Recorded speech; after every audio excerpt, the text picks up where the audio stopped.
الحمد لله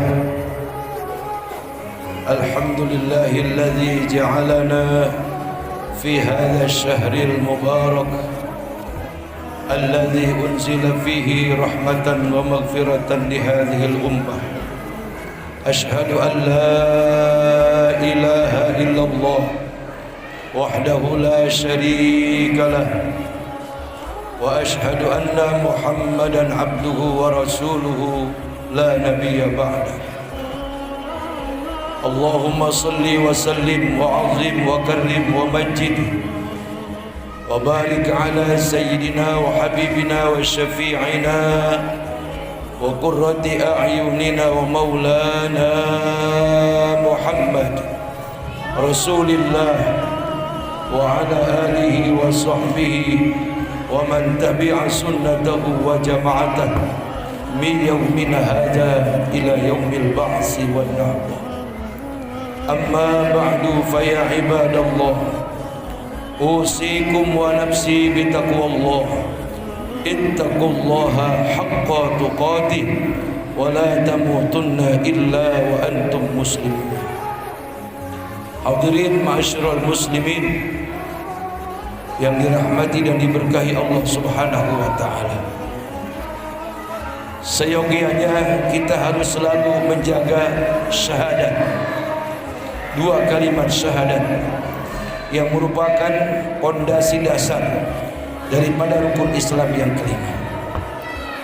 Lalu bagaimana cara menjaga syahadat ataupun dua kalimat syahadat agar sampai nanti kepada Allah persaksian kita sejak di alam arwah sampai kita di alam rahim, sampai ke alam dunia, sampai nanti kembali ke alam barzakh?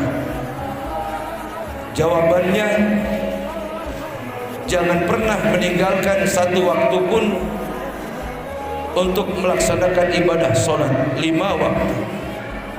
Karena solat 5 waktu adalah bagian syarat mutlak untuk menjaga dua kalimat syahadat, persaksian kita kepada Allah Subhanahu wa taala. 9 kali kita bersaksi dalam sehari semalam. Sesungguhnya aku bersaksi bahwasanya tidak ada Tuhan yang wajib disembah dengan sebenar-benarnya kecuali Allah, dan saya bersaksi bahwasanya Nabi Muhammad adalah utusan Allah. Ini harus dijaga, saudara-saudara. Pantas saja kalau orang tidak sholat, syahadatnya tidak terjaga. Lantaran syahadatnya tidak terjaga, pantas kalau dia nanti masuk ke alam kubur mendapatkan siksa, di akhirat akan masuk neraka. Jangankan orang yang tidak sholat, kita saja yang rajin sholat, yang menjaga sholat, kewalahan kita melawan setan. Kewalahan kita untuk menjaga kekuatan daripada syahadat yang harus kita jaga sepanjang umur kita. Oleh karena itu, hadirin yang dirahmati Allah Subhanahu wa taala, teruslah dirikan salat dalam keadaan bagaimanapun, sesibuk apapun saudara-saudara. Jangan pernah meremehkan salat, sebab yang ngasih rezeki adalah Allah. Kesibukan kamu di pekerjaan jangan menjadi alasan untuk tidak sholat lantaran pakaian kotor. Tidak sadarkah kita setiap detik napas kita hidup keluar masuk ke rongga hidung kita? Kalau bukan Allah yang mengizinkan, kita mati hari ini, saudara-saudara. Makanan yang kita makan, kemudian sesudah makan ada sendawa, itu pun nikmat, saudara-saudara.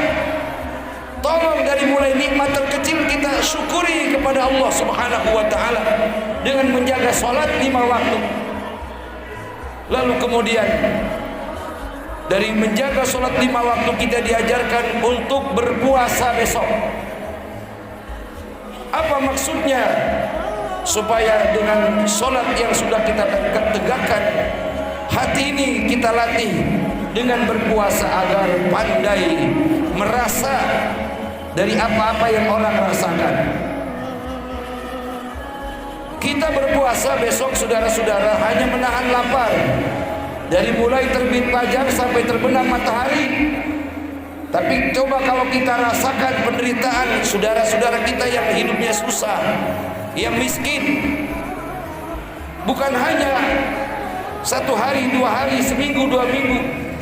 Bahkan bukan hanya dari beduk subuh sampai beduk maghrib mereka menahan lapar. Sepanjang hari, sepanjang bulan mereka kelaparan, saudara-saudara. Masihkah kita tidak sanggup untuk melaksanakan puasa sebagai wujud syukur atas nikmat yang diberikan Allah Subhanahu wa taala? Berpikir dengan cerdas, merasa dengan hati. Kalau kita diperintah puasa dari mulai terbit fajar sampai terbenam matahari datangnya waktu maghrib, masih saja kita merasa lelah, lapar, capek dan lain sebagainya. Boleh jadi kalau dari tahun ke tahun pikiran kita selalu begitu, Allah tidak akan pernah menaikkan derajat hidup kita. Selama-lamanya susah karena tidak banyak bersyukur, kurang berterima kasih atas nikmat yang Allah berikan kepada kita. Kemudian kita disuruh berzakat. Buah daripada zakat, infak dan sedekah. Tujuan Allah apa? Biar hidup kita berkah, saudara-saudara. Zakat merupakan perintah wajib, keharusan. Kalau tidak zakat berdosa. Tapi orang yang berinfak dan bersedekah adalah orang yang mempunyai kesadaran hati, yang dia ingin menjadi berkah dalam rezeki dan dalam usahanya. Maka dengan berzakat, berinfak dan bersedekah, maka hidup ini akan jadi berkah. Dan Allah mencintai, menyukai orang-orang yang hidupnya dermawan. Dan ingat saudara-saudara, kita sama-sama tahu musuh pertama Allah adalah iblis. Tapi ada lagi musuh yang sepadan dengan iblis. Siapa mereka? Di antara umat Nabi Muhammad, dalam sabda Nabi, al-bakhil aduwullah. Orang yang bakhil adalah musuhnya Allah. Jadi dia derajat kedua daripada iblis alaihi laknatullah. Qaribun minan nar, orang bakhil dekat daripada neraka, hatinya selalu panas. Kekayaan yang ada tidak membuat dia bahagia. Kalau ada orang yang lebih kaya, hatinya panas. Kenapa? Karena di hatinya ada neraka, saudara-saudara. Tapi beda dengan orang yang rajin bersedekah. Ketika dia rajin bersedekah, temannya lebih rajin lagi bersedekah. Dia bersyukur, dia berkata dalam hatinya, alhamdulillah, dengan banyaknya orang-orang yang bersedekah akan mengurangi orang-orang yang kelaparan. Ba'idun minal jannah, orang bakhil jauh daripada surga. Wa ba'idun minan nas, jauh daripada neraka. Orang enggan berteman dengan orang bakhil, saudara-saudara.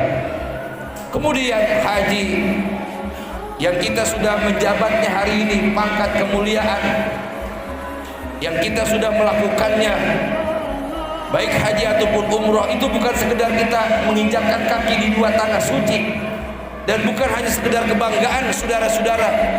Allah memerintahkan kita berhaji ataupun berumroh agar kita menjadi manusia tahu diri dan bisa mawas diri dan juga bisa mengkaji diri. Bagaimana perbedaan yang ada di Mekah dan Madinah, berbagai macam suku bangsa kumpul di situ. Berbagai macam mazhab, 4 mazhab, Imam Syafi'i, mazhab Maliki, Hambali, Hanafi. Semuanya dalam keragaman yang berbeda, tapi semuanya tujuan satu, untuk meminta ridho Allah Subhanahu wa taala. Artinya apa? Orang yang sudah menjadi haji, bahkan berkali-kali dia menjadi haji, berkali-kali umroh, hendaklah bisa menjaga diri, bisa mawas diri atau bisa mengkaji diri. Kalaulah dia rajin sholat berjamaah di Masjid Nabawi dan di Masjid Haram, pantaskah kalau sesudah pulang umroh ataupun sudah menjadi haji, sholatnya terus di rumah dan di rumah? Mana penjagaan dirinya sebagai orang yang mawas diri sesudah menjadi haji ataupun pulang dari tanah suci? Ini yang mesti dipahami, saudara-saudara hadirin yang dirahmati Allah Subhanahu wa taala. Oleh karenanya, melalui mimbar yang mulia ini, saya mengajak, mari kita jaga rukun Islam yang kelima, terus menerus kita patri syahadat dalam hati kita. Kita tegakkan sholat, kita bayar zakat, infak, dan jangan lupa sedekah. Kemudian kita berpuasa, dan kalau ada milik rezeki, kita berniat untuk berhaji dan berumrah sebagai kesempurnaan daripada rukun Islam yang kelima. Karena yang demikian itu adalah merupakan berbagai macam cara untuk dapat meraih daripada ridha Allah Subhanahu wa taala. Hadirin ma'asyiral muslimin wa jumratal mukminin rahimakumullah. Semoga khutbah yang saya sampaikan kiranya ada manfaatnya untuk kita semua. Barakallahu li wa lakum bil Qur'anil azim wa nafa'ani wa iyyakum bima fihi minal ayati wa zikril hakim wa taqabbal minni wa minkum tilawatahu innahu was-samiul alim. Aqulu qawli hadza astaghfirullahal azim li wa lakum wa lisairil muslimina wal muslimat wal mu'minina wal mu'minat fastaghfiruhu innahu huwal ghafurur rahim.